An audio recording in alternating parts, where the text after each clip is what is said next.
Eu fiquei muito impressionado porque ele frequentemente era acompanhado pelo namorado dele, que por sinal já era também positivo, só que ainda não tinha sintomas, não existia ainda sintomatologia.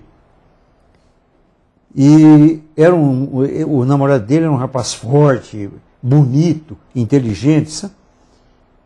E foi um caso de amor extraordinário, porque você imagina, ele com aquelas diarreias, com aquele sofrimento todo, a cesta básica que era oferecida pelo governo não era suficiente para os dois, as cestas básicas. Então, o namorado reservava uma parte da cesta básica para alimentar o seu companheiro doente. E ele agredia ainda o seu companheiro doente no surto psicótico, não é? E além de agredir, quando ele tinha diarreias violentíssimas, não é? O companheiro limpava, cuidava, não é? Então foi uma manifestação de amor muito extraordinário que eu assisti.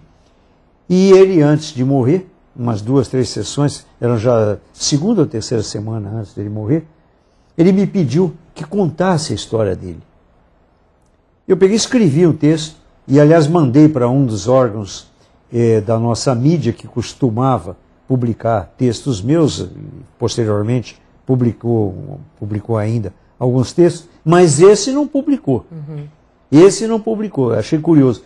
Esse teve uma divulgação pela internet, enorme divulgação. Nos Estados Unidos, então, você imagina milhares de panfletos distribuídos, né? Mas aqui no Brasil não foi muito distribuído, não. Porque o fato é que o preconceito gira de uma maneira brutal em torno de tudo isso. O assunto continua sendo tabu. A dor continua sendo tabu. Porque aí se fala, não, AIDS e coisa e tal, uma coisa meio assim, limpa, meio ascética, meio simples. E não tem nada de simples, não tem nada de ascético. É uma tragédia ainda, é uma doença difícil, que demanda toda a atenção, que tem possibilidade de tratamento sim. Nós temos alguns dos melhores especialistas, não é? Infectologistas do mundo aqui no Brasil. Então o indivíduo precisa correr e procurar. Agora, precisa tomar cuidado, né? E infelizmente eu preciso dar um depoimento de que algumas pessoas portadoras não tomam cuidado. É preciso ter coragem para deixar claro que atrás disso existe covardia e crime.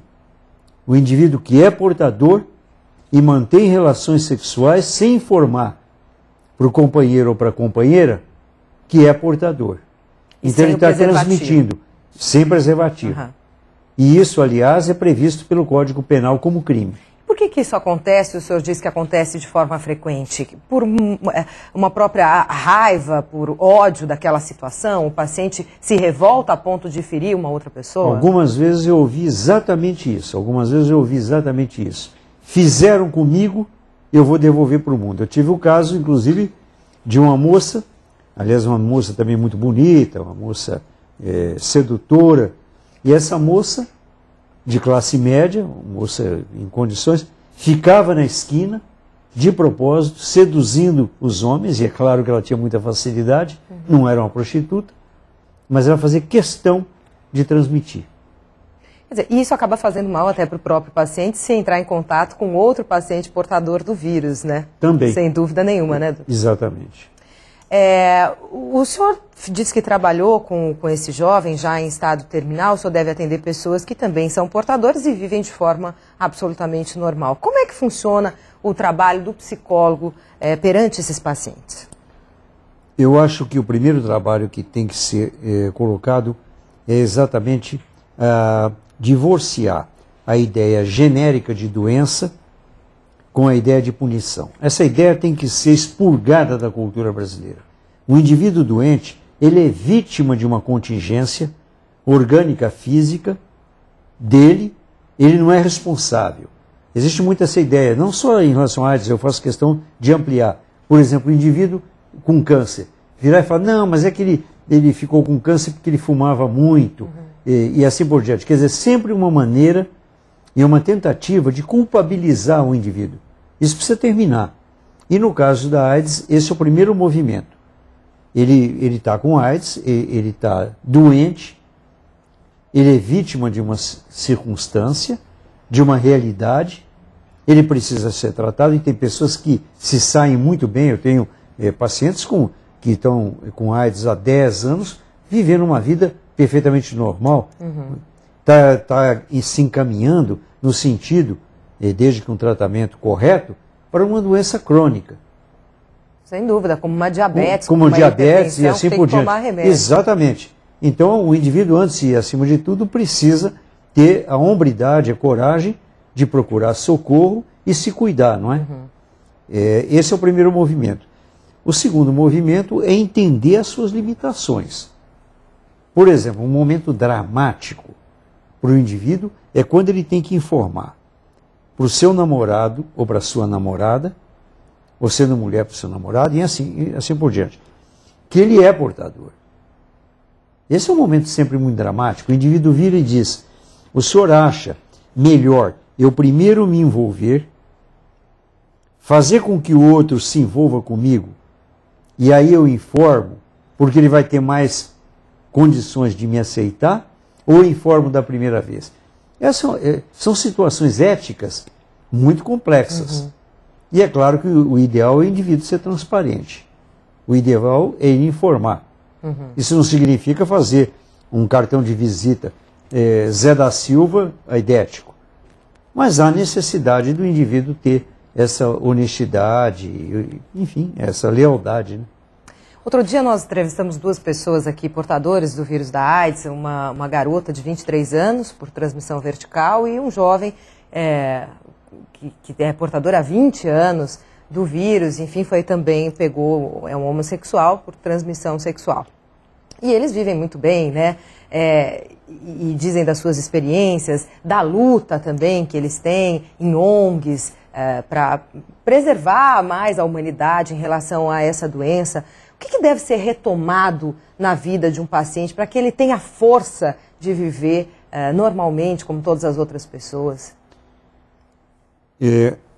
Um grande pianista, um extraordinário pianista, ele estava dando um concerto e ele era paraplégico. E tinha toda aquela dificuldade natural em sendo paraplégico de deslocamento. E teve um determinado instante que o regente da orquestra, percebendo a dificuldade dele se situar no palco diante do instrumento, perguntou para ele: qual o milagre da sua resiliência? Qual o milagre da superação?